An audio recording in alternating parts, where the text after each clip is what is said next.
الحمد لله رب العالمين، والصلاة والسلام على سيد الأنبياء والمرسلين وعلى آله وصحبه أجمعين. يقول الله سبحانه وتعالى: أعوذ بالله السميع العليم من الشيطان الرجيم من نفخه ونفثه وهمزه. بسم الله الرحمن الرحيم. أرأيت من اتخذ إلهه هواه أفأنت تكون عليه وكيلا أم تحسب أن أكثرهم يسمعون أو يعقلون إن هم إلا كالأنعام بل هم أضل سبيلا. صدق اللہ العظیم. میرے محترم بھائیو، آج میں آپ کے سامنے نفس کی خواہشات سے بچاؤ کے لیے چند تدابیرات آپ کے سامنے رکھنا چاہتا ہوں.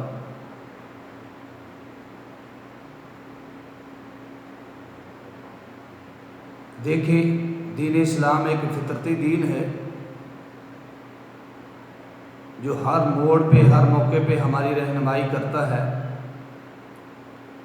انسان کی رشد و ہدایت کے لیے اللہ رب العزت نے 1,24,000 کم و بیش انبیاء کو مبعوث فرمایا ہے. ہر نبی اپنی اپنی قوم کو، اپنی اپنی امت کو سیدھی راہ کی رہنمائی کرتا رہا، کیونکہ صراط مستقیم ایک ایسا رستہ ہے جس سے انسان چلتے چلتے جنت کی سیدھی سڑک پہ چل جاتا ہے. اور جب انسان قرآن و حدیث کو چھوڑ دیتا ہے اور راہوں کو اختیار کرتا ہے یا ذاتی اپنے نفس کی خواہشات کے پیچھے چلتا ہے تو وہ صراط مستقیم سے، قرآن کی راہ سے ہٹ جاتا ہے. تو اس کے لیے قرآن و حدیث نے بڑی وعید بیان کی ہے، کئی ایک آیات نہیں، کافی آیات کے اندر. تو آئیں ذرا اختصار کے ساتھ میں آپ کے سامنے چند آیات اور حدیث پیش کرتا ہوں. اللہ رب العزت کیا فرماتے ہیں کہ اَرَأَيْتَ مَنِ اتَّخَذَ إِلَٰهَهُ هَوَاهُ، کہ اے نبی صلی اللہ علیہ وسلم، کیا آپ اس بندے کے بارے میں کیا رائے رکھتے ہیں، کیا سمجھتے ہیں کہ جس آدمی نے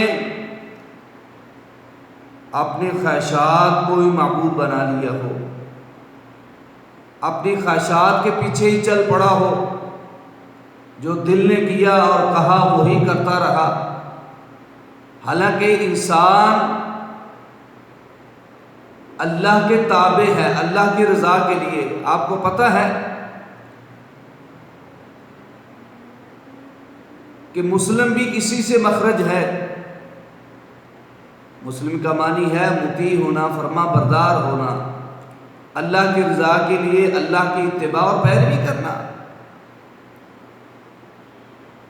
تو اس لیے افأنت تکون علیہ وکیلا، کیا آپ اس کے اوپر کوئی دلیل پیش کریں گے؟ بلکہ ام تحسب ان اکثرهم یسمعون او یعقلون، آپ سمجھتے ہیں ان میں سے اکثر لوگ جو سنتے ہیں اور عقل رکھتے ہیں، انہم الا کالانعام، بلکہ وہ تو چوپائے ہیں، ڈنگر ہیں، ڈنگر حیوان ہیں. بل ہم اضل سبیلا، بلکہ وہ اس سے بھی آگے رستے میں نکل چکے ہیں.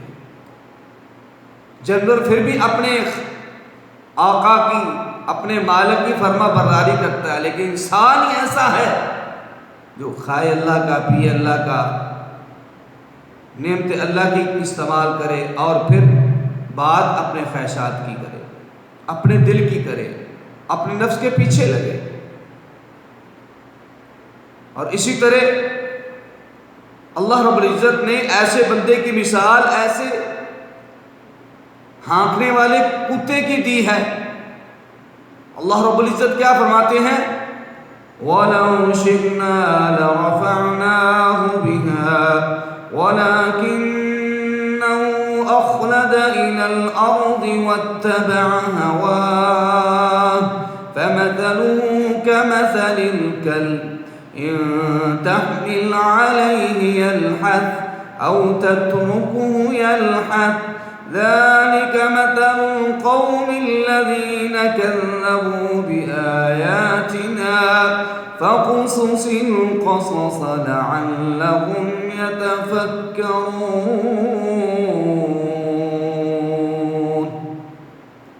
اللہ رب العزت کیا فرماتے ہیں؟ یقیناً اگر ہم چاہتے تو ہم ان کو بلندیوں میں لے جاتے، لیکن انہوں نے تو دنیا کی زندگی کی طرف ہی کوشش کی، واتبع ہوا، اور اپنی ہی خواہشات کی پیروی کی۔ فَمَثَلُهُ كَمَثَلِ الْكَلْبِ، ان کی مثال ایسے کتے کی ہے، ان تحمل علیہ یلحث، آپ اس کے اوپر حملہ کریں یا نہ کریں یا اس کو چھوڑ دیں، وہ تو ہانکتا ہی رہے گا۔ اب دیکھیے کتا اصلی حالت میں ہو، بھوکا ہو، تو تمہیں پتہ وہ زبان نکال کے وہ ہانکتا ہی رہتا ہے، آواز دیتا ہی رہتا ہے۔ اللہ نے ایسے بندے کی مثال دی ہے جو اپنے خواہشات کی پیروی کرے، اپنے من کی مانے۔ فرمایا اس کی مثال ایسے کتے کی طرح ہے جو ہانکتا ہے، آپ اس کے اوپر حملہ کریں یا نہ کریں، وہ بھوک بھی حالت میں ہو یا اور حالت میں، تو وہ ہانکتا ہی رہے گا۔ ذَلِكَ مَثَلُ الْقَوْمِ الَّذِينَ كَذَّبُوا بِآيَاتِنَا، یہ مثالیں ایسی قوم کے لیے اللہ بیان کر رہے ہیں جنہوں نے جھٹلا دیا ہماری آیات کو، ان کی مثال ہے فَقُصُصِ الْقَصَصِ، بس آپ ان کے سامنے کھول کے بیان کر دیں، لَعَلَّهُمْ يَتَفَكَّرُونَ، تاکہ وہ غور و فکر کریں، تدبر کریں۔ اور اسی طرح سورۃ الکہف کے اندر اللہ رب العزت کیا فرماتے ہیں کہ نبی صلی اللہ علیہ وسلم وَلَا تُطِعْ مَنْ أَغْفَلْنَا قَلْبَهُ عَنْ ذِكْرِنَا وَاتَّبَعَ هَوَاهُ وَكَانَ أَمْرُهُ فُرُطًا، کہ اے نبی صلی اللہ علیہ وسلم آپ ان کی پیروی مت کیجئے اس بندے کی جس کے دل کو اللہ نے اپنے ذکر سے غافل کر دیا۔ قرآن کی دوسری آیت کے اندر کیا اللہ رب العزت فرماتے ہیں؟ وَمَن يَعْشُ عَن ذِكْرِ الرَّحْمَنِ نُقَيِّضْ لَهُ شَيْطَانًا فَهُوَ لَهُ قَرِينٌ، جو اللہ کے ذکر سے منہ موڑ لیتا ہے، اعراض کر لیتا ہے، تو اللہ رب العزت اس کے اوپر شیطان کو مسلط کر دیتے ہیں۔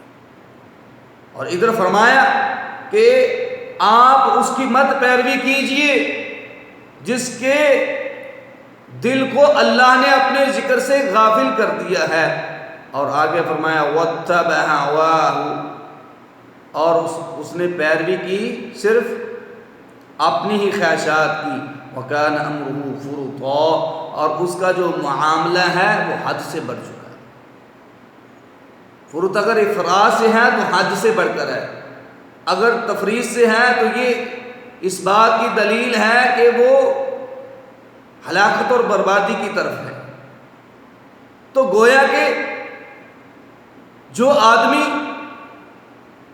اپنے خواہشات کی، اپنے من کی پوجا کرتا ہے، اپنے دل کی مانتا ہے، گویا کہ اللہ رب العزت ایسے بد نصیب ایسے شخص کو اپنے ذکر سے غافل کر دیتے ہیں۔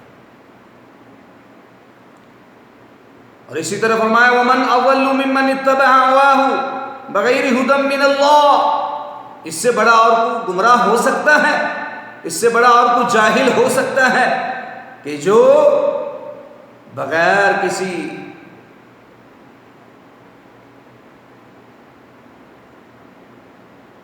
رہنمائی کے اپنی ہی خواہشات کی پیروی کرے، اپنے ہی من کی مانے، جو دل کہے وہی کرے۔ تو نبی صلی اللہ علیہ وسلم کا فرمان کیا ہے؟ آپ علیہ الصلوۃ والسلام نے فرمایا، حضرت ابو امامہ رضی اللہ عنہ وارضاہ اس روایت کو بیان کرتے ہیں، طبرانی اوسط کے اندر ہے، ان ابی امامہ رضی اللہ عنہ قال قال رسول اللہ صلی اللہ علیہ وسلم ما تحت ظل السماء من الہ یعبد من دون اللہ تعالی اعظم عند اللہ عز وجل من ہواہ یتبع۔ نبی صلی اللہ علیہ وسلم نے فرمایا کہ جو آدمی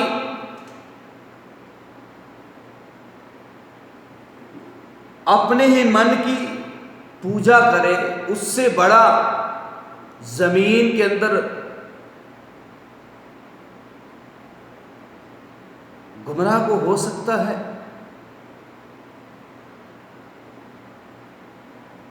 بدقسمت ہو سکتا ہے، ذلیل ہو سکتا ہے کہ جو اپنے ہی خواہشات کی پیروی کرے، اپنے من کی مانے، اپنے من کے پیچھے لگے۔ اس لیے اللہ رب العزت نے فرمایا کہ یا داؤد انا جعلناک خلیفۃ فی الارض فاحکم بین الناس بالحق ولا تتبع الہوی فیضلک عن سبیل اللہ۔ حضرت داؤد علیہ السلام کے بارے میں اللہ رب العزت فرماتے ہیں، اے داؤد، یقیناً ہم نے آپ کو دنیا کے اندر ایک سلطنت دی ہے، حکمران بنایا ہے، بس آپ کیا کیجئے، فاحکم بین الناس، لوگوں کے درمیان جو فیصلہ کرنا ہے وہ عدل کے ساتھ کرنا ہے، حق کے ساتھ۔ فاحکم بین الناس بالحق ولا تتبع الہوی، اور اپنی خواہشات کی پیروی نہیں کرنی، اپنے دل کی نہیں ماننی۔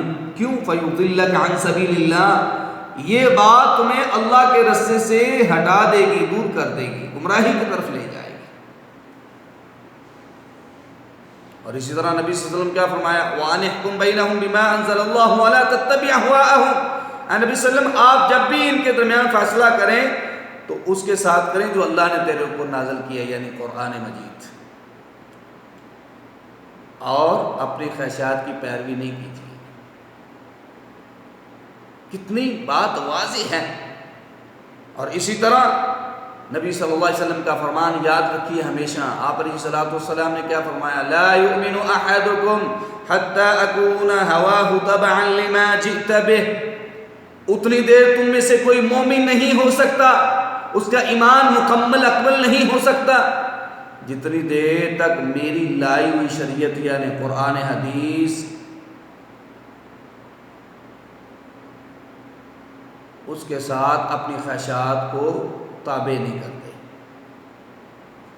اپنی خواہشات کو اس کے تابع نہیں کرتے، اتنی دیر تک وہ اکمل مومن، کامل مومن نہیں ہو سکتا۔ کتنی بڑی وضاحت کے ساتھ یہ حدیث ہے کہ اتنی دیر تک ہم مومن نہیں ہو سکتے جتنی دیر تک ہم اپنی دل کے جو غبار ہیں، دل کے اندر جو خیالات ہیں، ہمارے دل کے اندر جو افسانے ہوتے ہیں، اس کو بھی شریعت کے تابع نہ کر دیں۔ چاہے کہ آج شریعت کو چھوڑ کے ہم اوروں کے پیچھے لگیں، شریعت کو چھوڑ کے باباؤں کی طرف جائیں، شریعت کو چھوڑ کے اماموں کی طرف جائیں، شریعت کو چھوڑ کے ہم جو ہے بزرگوں کے پیچھے جائیں، تو کیسا ایمان ہو سکتا ہے ہمارا؟ ہم کیسے مومن ہو سکتے ہیں؟ بتائیے ذرا۔ اس حدیث نے کتنی فصاحت کے ساتھ بیان کر دیا ہے کہ اتنی دیر تک تم مومن نہیں ہو سکتے جتنی دیر تک میری لائی ہوئی شریعت کو اپنے آپ کو اس کے سامنے کھڑا نہ کر دو، تابع نہ کر دو۔ ورنہ یہ بات یاد رکھ لیجئے، بڑی وعید ہے۔ اللہ رب العزت کیا فرماتے ہیں، فَخَلَفَ مِن بَعْدِهِمْ خَلْفٌ أَضَاعُوا الصَّلَاةَ وَاتَّبَعُوا الشَّهَوَاتِ فَسَوْفَ يَلْقَوْنَ غَيًّا۔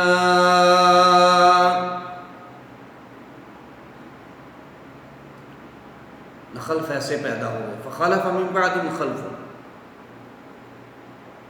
کچھ ایسے لوگ بھی آئے اچھے تھے، بعد ان کے بعد ایسے خلف ایسے آئے جنہوں نے نمازوں کے اوقات، نمازوں کو ضائع شروع کر دیا، اور کیا کیا؟ واتبعوا الشہوات، خواہشات کی پیروی، نفس کی پیروی، نفس نے جو چاہا وہی کیا۔ کیا وعید ہے؟ فسوف یلقون غیا،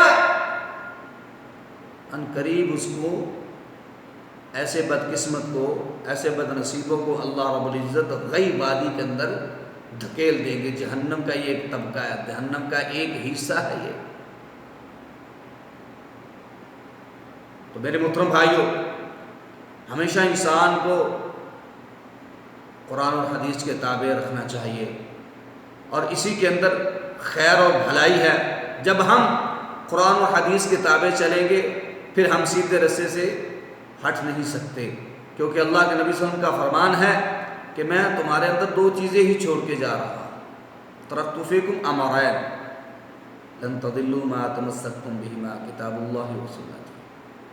یہ آخری خطبہ جو خطبہ حجۃ الوداع تھا نا، اس کے اندر نبی صلی اللہ علیہ وسلم نے یہ بات واضح کر دی کہ میں تمہارے درمیان دو چیزیں، امرین، یہ دو چیزیں قرآن اور حدیث ہے، جب ان کو مضبوطی سے تھامو گے، عمل پیرا ہو جاؤ گے، دائیں بائیں نہیں جاؤ گے، نہ تقدیر کی جو ہے نا وہ نحوست کی طرف جاؤ گے، نہ باباؤں کی طرف جاؤ گے، نہ خواہشات کی طرف جاؤ گے، تو پھر کائنات کی کوئی چیز تمہیں گمراہ نہیں کر سکتی۔ وہ کون سی چیزیں ہیں؟ کتاب اللہ، ایک اللہ کی کتاب قرآن و سنتی، اور میرا طریقہ سنت ہے۔ تو اللہ رب العزت سے دعا ہے اللہ مجھے اور آپ کو اپنے نفس کی خواہشات سے بچائے، ہمیشہ اپنے تابع فرمائے۔ اللہ رب العزت ہماری رہنمائی کتاب و سنت کی طرف کر دے۔ وأقول قولي هذا وأستغفر الله لي ولكم ولسائر المسلمين، وآخر دعوانا الحمد لله رب العالمين۔